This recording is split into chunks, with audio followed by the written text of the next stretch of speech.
For today's video, pag-usapan natin ulit si Quick Loan. This is not a sponsored video, you guys. Hindi ko rin siya pinopromote. Baka sabihin kasi ng iba dyan na nagpo-promote ako ng utang. Charot. Ito kasi si Quick Loan, it's one of the loan apps or loan products na pwede mo mapagkatiwalaan kumbaga. Kasi no-offer po siya ng bangko, Union Bank. Kung magiging good payer ka naman lang, mas mabuti pa sa bangko ka na lang umutang.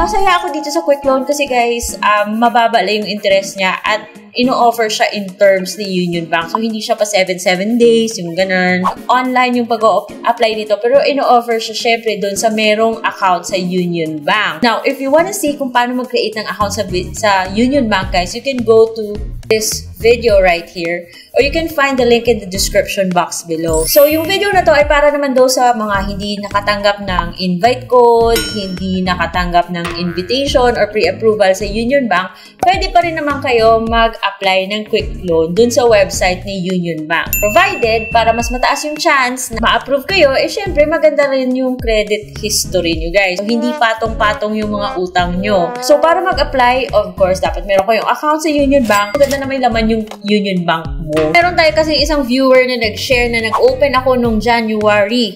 Kabago lang. Tapos nag-try ako mag-apply kagabi. So, mga 3 months. Tapos, rekta sa website kahit wala pang offer or text. So, wala siyang invite code, wala rin siyang pre-approval. At saka, boom! Na-approve naman at nagulat ako pagka-submit ng application, approved agad and dispersed agad sa account ko. Guys, kapag maganda yung credit standing mo, then why not, diba? So, kung mag-a-apply ka ng Union Bank na Quick Loan, punta ka dito sa website nila. Make sure na tama yung link. So, it's unionbankph.com. And then, punta ka doon sa loans. Merong 3 dyan. Auto, home, quick loan. So, dun yung quick loan, yun yung i-click nyo. Tapos, yung quick loan, merong overview kung ano siya. So, basically, it's a cash loan, kumbaga, na ino-offer ni Union Bank. Simple yung online application. Hindi ka na masyadong mahihirapan sa pag-fill out ng form if may account ka na sa Union Bank kasi andun na kasi yung record mo eh. So, isusupply mo na lang kung ano man yung kulang. Pero syempre, i-review mo pa rin yung form to make sure na tama yung mga info mo. Kasi pag mali yung info, bakit hindi ka ma-approve, diba? So, isasubmit mo siya and kung okay yung application mo guys, 5 minutes lang matatanggap mo na yung pera. So, as you can see, meron ditong cash loan, quick gives, I have invite code, or mag-pay ng loan. Kung wala kang invite code, i-click mo yung cash loan na yan, guys. Next page is ipapag-login ka niya sa Union Bank account mo. Ulit-ulit ko sinasabi na meron ka na dapat na Union Bank account dito. Dalhan ka niya ng OTP. It's a security measure. So, pagkatapos mong ilagay ng OTP, just click validate at mapupunta ka dun sa page kung saan makikita mo yung anong account meron ka. So, syempre, i-click mo kung alin sa accounts na yun yung before ka makapag-proceed, tatanungin ka niya kung meron ka bang credit card. But this is optional. So, pwede mo yung skip. At sa baba, then you can choose the loan na gusto mong applyan. Meron yung tenure, meron loan amount. You can borrow as low as 1,000 pesos or as high as 250. Pero syempre, depende pa rin yung sa bangko kung magkano yung i-approve niya kapag na-approve ka man.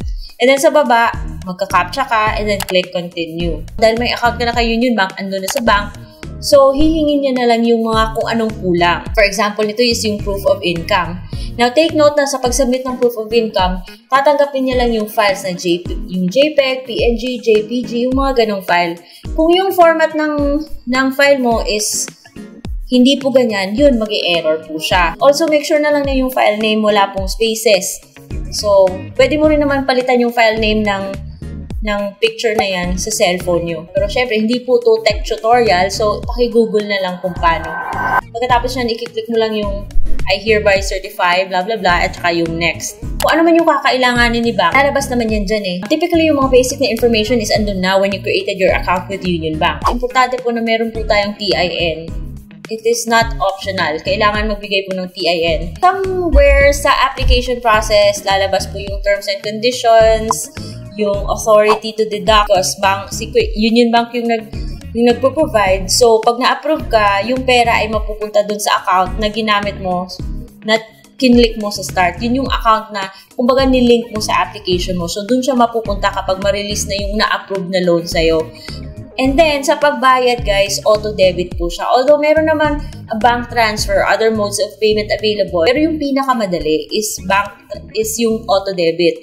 Meaning, na sa due date mo, kukunin nyo na lang dun sa balance ng account mo yung bayad ng loan. So, make sure na may laman yung Union Bank account mo before or on the due date para smooth na yung pagbayad. Wala ka nang poproblemahin pa. So, wala mang laman yung Union Bank account mo, just i-deposit mo na lang kung magkano yung dapat mong bayaran. So, click next kapag nag-agree ka na sa terms and conditions. Mapupunta ka dun sa disclosure statement on loan and credit transaction kung saan you can go over all the information na sinabit sa banko. You can also change. At kung may kulang man, i-highlight naman yan ni Union Bank sa'yo para i-supply mo na lang yung information na yan. Make sure na hindi mo nasiskip yung mga mandatory fields para lumusot yung application mo. You can also see kung magkano yung in-applyan mo, ilang months ba yung tenure niya, and then just click submit kapag yung lahat ng information na andun is okay na. Then, i-acknowledge ni Union Bank na na-receive yun na yung application mo, and then they will let you know through SMS or email within 24 hours kung approve ba yung application mo o hindi.